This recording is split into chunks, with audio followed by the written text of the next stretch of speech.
আমরা যে খবরের দিকে নজর রাখবো, ভূপতিনগর বিস্ফোরণ। এই বিস্ফোরণে ইতিমধ্যেই দুই তৃণমূল নেতাকে গ্রেপ্তার করা হয়েছে, মনোব্রত এবং বলাইচরণ। এই দুজনকে আবারও আজ আদালতে পেশ করবে এনআইএ এবং তাদেরকে হেফাজতে নেওয়ার আর্জি জানাবে। আমাদের সঙ্গে রয়েছেন প্রতিনিধি অমিত।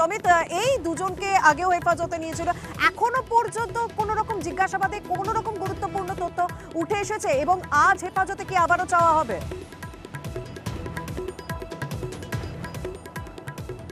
একবারে তোমাকে প্রথমে জানিয়ে রাখবো যে আজকে কোর্টে নট টু অ্যাটেন্ড আছে, সেক্ষেত্রে রিমান্ড কপি কিন্তু আজকে পেশ করা হবে। একই সঙ্গে যে দুজন অভিযুক্ত বলাইচরণ এবং মনোব্রত, তারা দুজনকে আজকে আদালতে পেশ করা হবে 5 দিনের হেফাজত, এনআইএ হেফাজত শেষ হওয়ার পর।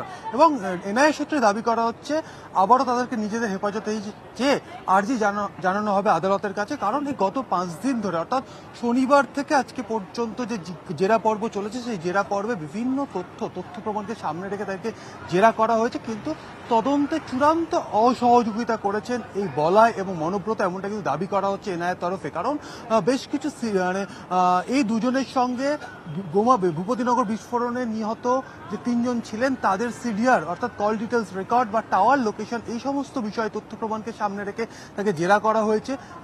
কনসাইনমেন্ট কোথা থেকে আসতো বা এই সমস্ত ওখানে বিস্ফোরক তৈরি করে সেগুলো কোথায় পাঠানো হতো, এই বিষয়গুলো নিয়ে তাদেরকে জেরা করা হয়েছে। তবে চূড়ান্ত অসহযোগিতা করেছেন এই দুই অভিযুক্ত, এমনটা কিন্তু এনআইএর তরফে দাবি করা হচ্ছে। অন্যদিকে শুধু এই দুজন নয়, এর আগে শনিবার দিন আরো 3 জনের বাড়িতে তল্লাশি অভিযান চালানো হয়েছিল। তাদেরকেও নোটিশ সার্ভ করা হয়েছিল, তৃতীয়বার নোটিশ সার্ভ করা হয়েছিল এনআইএর তরফে, কিন্তু তারা হাজিরা এড়িয়েছেন। এই বিষয়টিও কিন্তু রিমান্ডের মাধ্যমে তুলে ধরা হতে পারে আজকে আদালতে, এমনটা কিন্তু আমরা এনআইএ সূত্রে জানতে পারছি।